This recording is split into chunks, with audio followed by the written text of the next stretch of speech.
ఇప్పటికీ అనేక సార్లు పోలీసులు అడ్డుకున్నారు. అయినప్పుడు పట్టు వదలని విక్రమార్కులాగా మత్స్యకారులకు మొత్తం మద్దతు ఇస్తూ కూడా ఆయన చేరుకున్నారు. సార్ చెప్పండి, ఇప్పుడు మిమ్మల్ని చాలాసార్లు అడ్డుకున్నారు, చాలాసార్లు ఇబ్బంది పెట్టారు, మేము స్వయంగా చూసాము.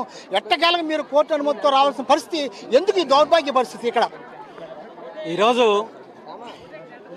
ఆంధ్రప్రదేశ్ రాష్ట్రంలో భారత రాజ్యాంగం కాకుండా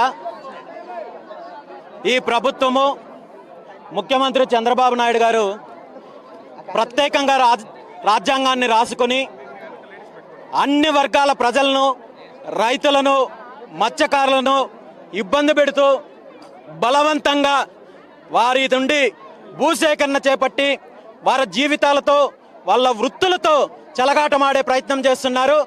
ఖచ్చితంగా ఈ సందర్భంగా నేను ఒకటే చెప్తున్నాను, రాజయ్యపేట మత్స్యకారులకు న్యాయం జరిగేంత వరకు బీసీవై పార్టీ పోరాటం చేస్తుంది.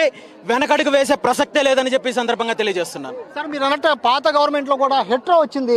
హెట్రోతో ఇప్పటికే చాలా మంది చనిపోవడం, వ్యాధులతో కూడా బాధపడుతున్నారు.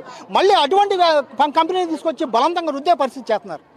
నేను అదే చెప్తున్నాను, 2008 నుండి వచ్చిన ప్రతి ప్రభుత్వం కూడా తీర ప్రాంతం పైన, ఈ సంపద పైన మత్స్యకారుల నోట్లో మట్టి కొట్టి ఏదో ఒక రకంగా దోపిడీ చేయాలనే ప్రయత్నంలో భాగంగానే ఈ కార్యక్రమాలు జరుగుతున్నాయి. రాబోయే రోజుల్లో ఈ రాష్ట్రంలో మత్స్యకారులకు వ్యతిరేకంగా ఎక్కడ ఎలాంటి కార్యక్రమం చేసినా బీసీవై పార్టీ పోరాటం చేస్తుంది.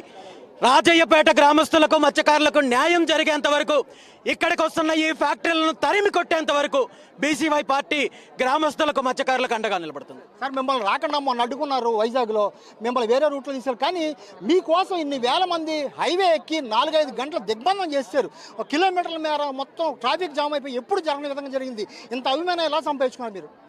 ఈరోజు ఇక్కడ మత్స్యకారులు చేస్తున్న పోరాటంలో న్యాయం ఉంది, వాళ్లకు మద్దతుగా నిలబడుతున్న బీసీవై పార్టీలో న్యాయం ఉంది, ప్రజా సమస్యల పైన పోరాడే హక్కు నాకుంది. అలాంటప్పుడు మీకు అధికారం ఉంది కదా, పోలీస్ వ్యవస్థ ఉంది కదా అని చెప్పి విచ్చలవిడిగా దౌర్జన్యం చేసి, రౌడీయిజం చేసి ప్రజా ఉద్యమాన్ని ఆపాలనుకుంటే అది మీ అమాయకత్వం, మూర్ఖత్వం అవుతుంది తప్ప మరొకటి కాదు. మీరు ఇలాంటి అణచివేత ధోరణిని కొనసాగిస్తే రాబోయే రోజుల్లో మీకు బుద్ధి చెప్పే పరిస్థితులు అయితే మాత్రం ఖచ్చితంగా ఉంటాయి. సార్, మీరు ఇప్పుడు కొత్త విషయం చెప్పారు, డేటా సెంటర్ వల్ల కూడా మళ్ళీ మత్స్యకారులు ఇబ్బంది పడే పరిస్థితి అంటున్నారు. ఎలాగా? ఖచ్చితంగా డేటా సెంటర్ ఎక్కడో మేము కొండపైన పెట్టుకుంటున్నాము, మరొక చోట పెట్టుకుంటున్నామని చెప్పి ప్రజలను మభ్యపెట్టే కార్యక్రమం చేస్తున్నారు ప్రభుత్వం పెద్దలు. కానీ వాస్తవానికి ఏంటంటే డేటా సెంటర్కి సంబంధించిన కేబుల్స్ అన్నీ కూడా సముద్ర మార్గం ద్వారానే వెళ్ళాలి.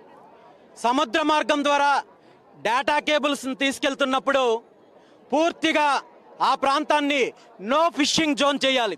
అప్పుడు మళ్ళీ మత్స్యకారుల యొక్క జీవితాలతో ఆడుకున్నట్టే అవుతుంది. కాబట్టి ఇప్పుడే దీనికి సంబంధించిన పూర్తి వివరాలతో మత్స్యకారుల్లో చైతన్యం తీసుకొని వచ్చి వీళ్ళ కుట్రను బయటపెట్టే దిశగా ప్రయత్నం చేస్తుంది. ఇది పరిస్థితి. మొత్తానికి ఏదేమైనప్పుడు కూడా చివరి వరకు కూడా పోరాడి మత్స్యకారులకు అండగా ఉంటానని మనం రామచంద్ర గారు చెప్పే పరిస్థితి కనిపిస్తుంది.